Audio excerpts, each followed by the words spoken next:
जे नैबे power plan जे जागोन बे पावार प्लेन जानाय जायगाखौ जों आगोलनिफ्रायनो बुंबोबाय थादों जे बेवहाय न' मोनसेबो थांनाय नङा बा बेयाव दा माखासे सावरायनायनि गेजेरजों बेयाव बारिफोरखौबो जोङो हमथानानै लाखिनो हानाय बे पर्यायावहाय फैदों। दा खोथाया जाहैबाय जे माखासे मानसिफ्रा बेवहाय एकदमबारे राजनिति मुलाम्फा लानो थाखाय माखासे बेले बेजे जोङो बुंफैनायखौ जोंनि नोजोराव गोग्लैदों। दा बेवहाय जोङो नुनो मोनदों जे मोनसे समाव बावैसो सिगां प्रमिला रानी बायदेवआ बिथाङा बेवहाय फैनानै गोबां रोखोमनि बायदिसिना बाथ्राफोरखौ जों नुनो मोनदों। दा जों बिथांखौ मोनसे आं थोंजोङै सोंनो लुबैदों जे बिथाङा जे मन्थ्रि जाबाय थादोंमोन बे मन्थ्रि जानाय समावहाय जोंनि पर्बजरायाव खेबबैसो बिथाङा आगान होफैया आरो बिथाङा जोंनि बे पर्बजरा बा बासबारि हालामावहाय माबा मोनसे मावनानै होलांदों नामा? बिथाङा जोंनि बे ओनसोलनि डेभेलपमेन्टनि थाखाय बबेबा मोनसे लामायानो होन बा बबेबा मोनसे न'आनो होन माबेबा मोनसे डेभेलपमेन्ट खामानि बिथाङा बे मन्थ्रि थानाय समाव बे जोंनि ओनसोलाव खालामफैदों नामा? दा दिनैहाय बिथाङा फैनानै बायदि रोखोमनि जे आरजाथावै बाथ्राफोरखौ बिथाङा गाव स्वयं फरेस्ट मिनिस्टार जानाय सासे बेक्तिया जे ट्राइबेल बेल एन्ड ब्लकआवहाय जोंनो हानि जेबो लेखा प्रयजन नाङा बेफोरबायदि बाथ्राफोरखौ बिथाङा बुंफैनाया जोबोद लाजिनांथाव।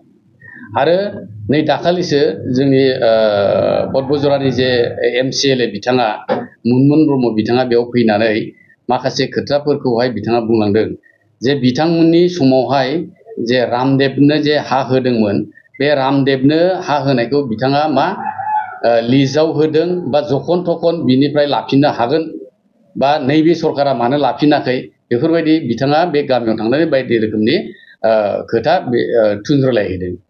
दा बिथांखौ जों थोंजोङै बुंनो सानो दा बेयावहाय जों रेकर्डखौ मोनदों 2014 सननि 31 अक्ट'बराव बिथांमोना टटेल 3828 बिगा आनिफ्राय सारिकाटा 15 लेसा बिथांमोना डाइरेक्ट एलटमेन्ट होदों। बेयावहाय दङ बिथांमोना डाइरेक्ट एलटमेन्ट होदों। बेवहाय थोंजोङै माबानो सोनोदों पतंजलि जगपीठ पतंजलिनि नामाव टटेल 3828 बिगा सारिकाटा 15 लेसा हाखौ बिथांमोना डाइरेक्ट एलटमेन्ट होदों। जे बेयाव बिथाङा दिन्थिदों जे बबेयावहाय लिजाव होनाय आरो माब्ला बेयावहाय लिरनाय दङ बे लेखाखौ बिथांमोना दिन्थिदों। जखन गोसो जायो तखनजों लाफिननो हानाय बिथाङा जोंनो देखायफैदों।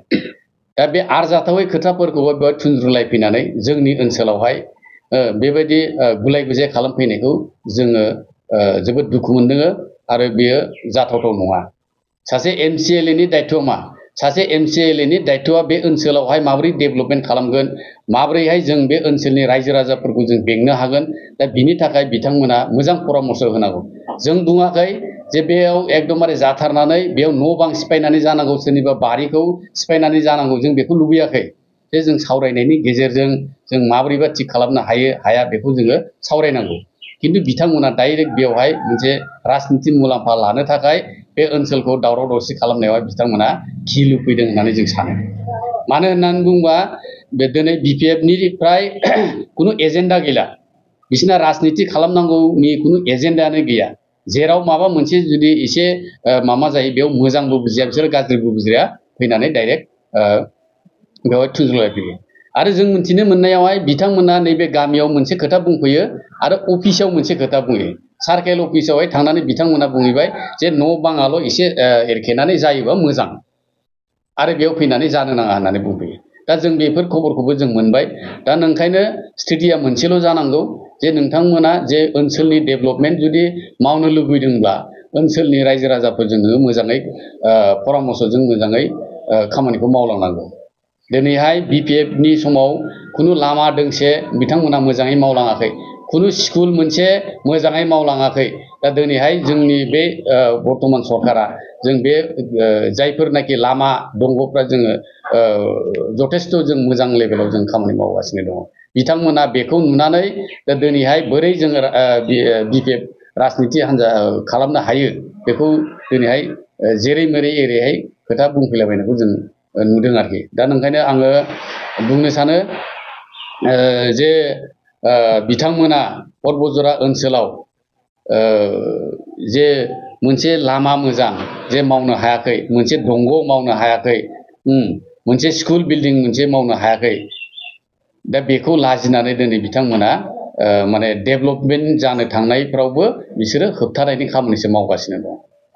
जों बेखौ बाख्नायदों बा साबायखर बावो जे बिटिसि एकर्डनि जोहैयै बिथांमोना पर्बतजराव मोनसे साब डिभिजन लाबोदों। बेखौ जोङो हाग्रामाखौ जों धन्यबाद होयो। खिन्थु बे नङा जे साब डिभिजन खालामनानै बिल्डिंल' लुनानै दोनलांनाया बेबो थिग जायाखै। बिथांमोना साब डिभिजननि बिल्डिंखौ लुलांबाय, खिन्थु बिथांमोना बेवहाय खुनु मोनसे पस्टखौ बिथांमोना क्रियेट खालामनानै गालाङासै। 17 बोसोराव खुनु डिपार्टमेन्ट बिसोरो थिक खालामनानै गालाङासै। एसडिअ सिभिलनि अनगायै बेवहाय खुनु डिपार्टमेन्टआनो गैया। गासिबो आइसि हिसाबै खालामनानै दं। दा बे बुस्थुखौ जों दिनैनि नैबे सरकारा सावरायगासिनो दङ जे माब्रैहाय बे साब डिभिजनखौ फुल प्लेजेड खालामनो हायो।